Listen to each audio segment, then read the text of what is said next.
Hello lovelies and welcome back to my channel. I hope you're all doing really well.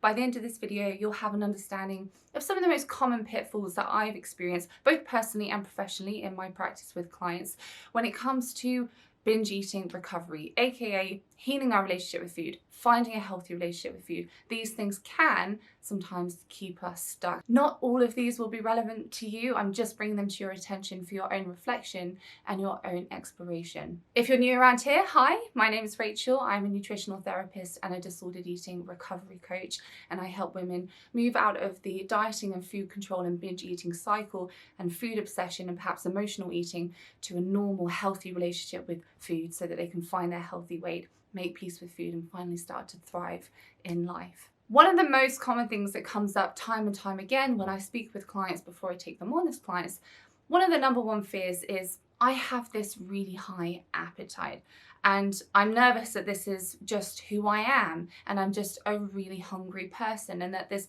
healing journey won't work for me because of that. So pitfall number one for a lot of us is assuming that we have this naturally high appetite, when really the most likely cause is that this high appetite is a direct result of dieting and restricting. What happens 9 out of 10 times, probably more than that actually, 19 out of 20 times when I work with clients in honoring hunger, even though the hunger is high to begin with, just that consistent action of doing that is enough to rebalance the appetite to what we would consider a normal balanced appetite. And what I've also seen to be true is that we can have a high appetite sometimes from restriction that we did months ago, if not years ago, if we haven't gone through that process of re-honoring our hunger in the meantime. Clean eating.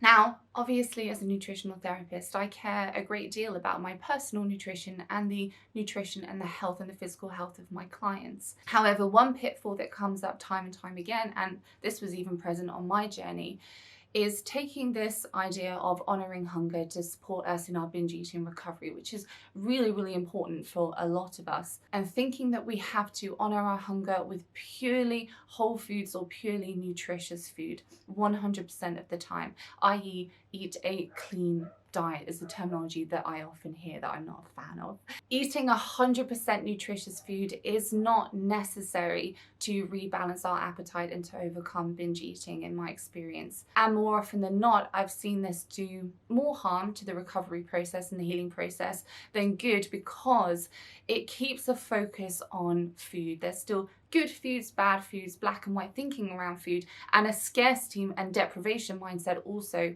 often set up by doing this, where we've got certain foods off limits which can keep our mind on food, which is what we're trying to move away from. There can be space for less nutritious foods and processed foods in the process of recovery, and often it's very helpful to that process. I'm not suggesting that we go and eat only processed foods, of course not, although some of my clients do intentionally put themselves into what we call a novelty phase, where they have been so deprived for so long that they go and have all of these foods that they haven't been able to have so that the novelty can wear off. However, I would suggest that you work with someone one-to-one if that is something that you're considering doing. All of my clients move away from binge eating whilst eating all foods. If you would like to work with me, then you're very welcome to book a free introductory call below.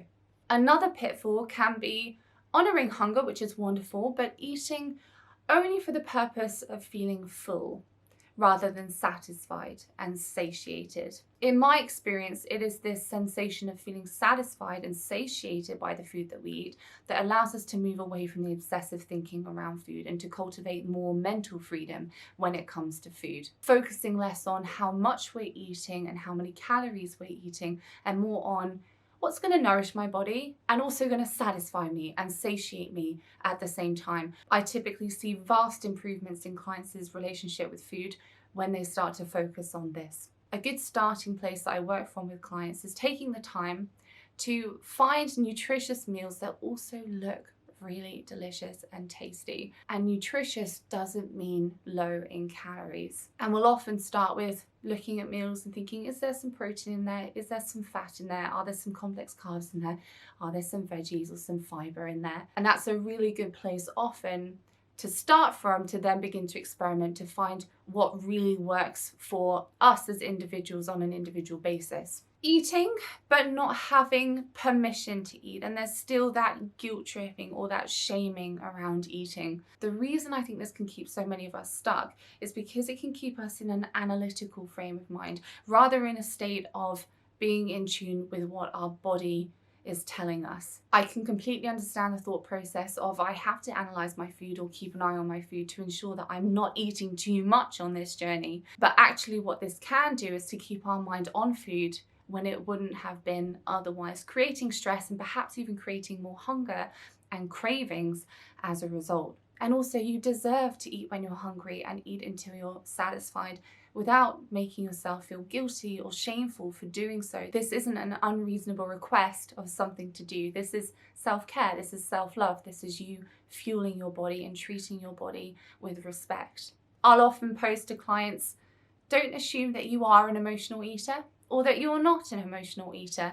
Let's find out and explore it objectively whether there are emotional uses of food. And of course, if we have disordered eating of any kind, usually there are emotional uses of food in there, whether that's for food restraint or eating. Always with clients, we work with balancing the physical appetite first so that emotional uses of food can become more apparent. When we are deprived, when we are hungry, when we've been dieting, we can often feel like emotional eaters because our eating can start to become dysregulated and disinhibited. That's a natural side effect, really common side effect of dieting, which can make us feel like emotional eaters when we feel out of control, especially around certain types of food, but it might just be a result of the dieting. I think a video distinguishing between psychological or mental or emotional hunger and physical hunger might be really helpful. If you think that it would be, please do let me know. Let me know in the comments or give this video a thumbs up, because I only want to make that video if it's something that you want to see, but I think it could be helpful. I've had many clients who didn't think they had emotional uses of food that turned out to have emotional uses of food. And I've had clients that thought they were highly emotional eaters that turned out to not really have any emotional uses of food. I'm going to leave that point there because I'm about to film a video on, do you emotionally eat? Some tips and strategies to figure out your emotional uses of food, if you do, when you do, and how you do. So stay tuned for that if you're interested. Contrary to a lot of the binge eating recovery advice that I became very familiar with when I was trying to heal my relationship with food, it might be beneficial to not simply try to distract ourselves from intense cravings or the urge to binge eat. You might have heard, if you feel like binge eating or have a strong craving, call a friend or go for a walk or have a bath. And while these are wonderful suggestions, in my experience, they're almost meaningless and pointless if the root of where that binge eating urge or those strong cravings are coming from hasn't been explored. Otherwise, we might just be setting ourselves up for repeating this over and over and over again and not actually getting anywhere and staying stuck. Our urges to binge eat and our intense cravings do come from somewhere. And if we can figure out where and manage them directly at the root, now we're in a much more powerful position for healing our relationship with food. I don't want to get into all of the possible roots and causes of cravings and the urge to binge eat in this video because I've discussed it in other videos. But again, if you would like to chat it through with me directly, then you're very welcome to book a call with me below.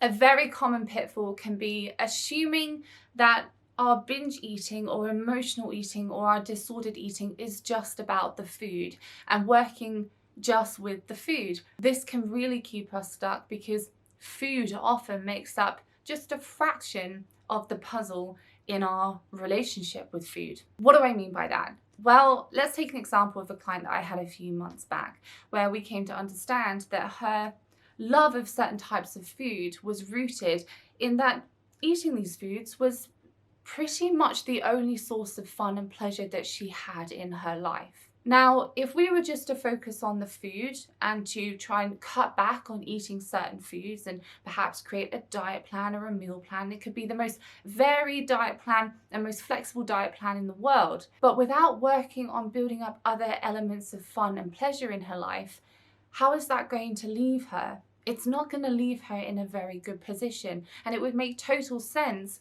why she would revert back to old habits and old ways of being with food. If being able to restrict our food gives us a sense of accomplishment and self-esteem, then simply saying stop restricting all of your food and honor your hunger, if that sense of accomplishment and sense of inner self-esteem has not also been cultivated, what position is that going to leave someone else in? If someone's urge to binge eat is triggered off by a stressful day at work because they can't assert themselves and stand up for themselves and they don't feel like they have a voice, and this causes a lot of stress and frustration internally, and binge eating is a relief to that, then simply trying to stop the binge eating is also going to leave that person in a very difficult position. Whereas if that individual learned how to assert themselves and stand up for themselves and gained a voice, now that inner stress and inner turmoil and inner frustration has diminished, and it might perhaps reduce the urge to binge eat in the first place. I could go on and on and on and give so many examples of this, but what I'm saying is perhaps don't assume that it's just about the food. We are often far more complex and interesting than that. If you are seeking appropriate weight loss, then one of the main pitfalls can be expecting weight loss immediately or hoping for weight loss immediately when healing our relationship with food.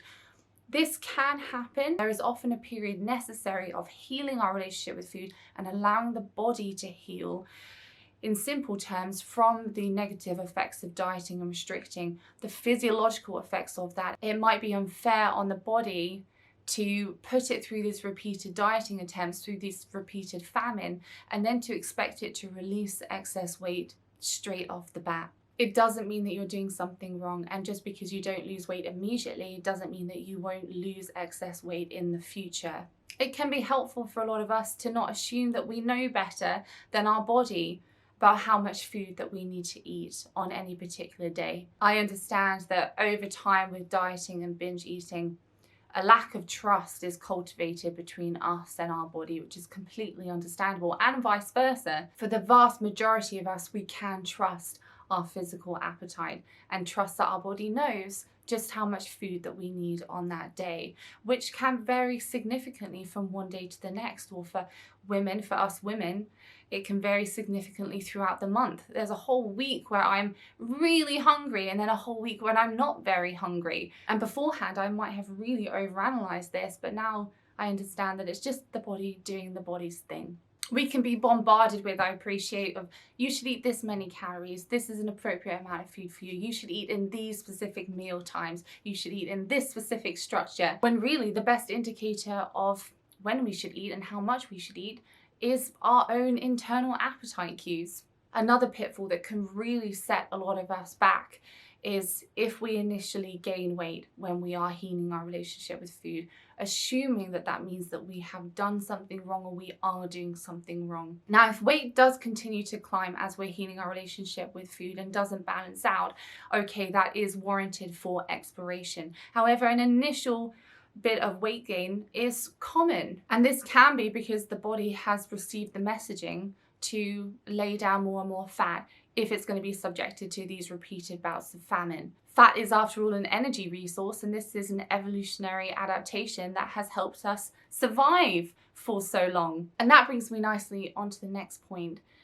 A common pitfall can be focusing on the weight rather than on behavioral and mindset changes. So in my philosophy, the way that I work and what has proved successful for my clients is focusing on the behaviors and the mindset changes that are conducive to health, and trusting that if we do that, then over time our body will find where it feels healthiest in terms of our weight. It's placing trust in that, I suppose, rather than in the scale to determine if we're doing something right or not, which I know is far easier said than done. But what that means is that over time we've created a whole new way of being, a whole new way of thinking, a whole new way of eating, a whole new way of living that allows us to feel really good and almost runs itself on autopilot, rather than day by day manipulating or analysing our food intake or how we're working out. I'm not sure if that made sense. I hope that it did. If you would like more personalised support and guidance of anything that we've spoken about today, or you're interested in discussing what your personal transformation to a healthy relationship with food looks like,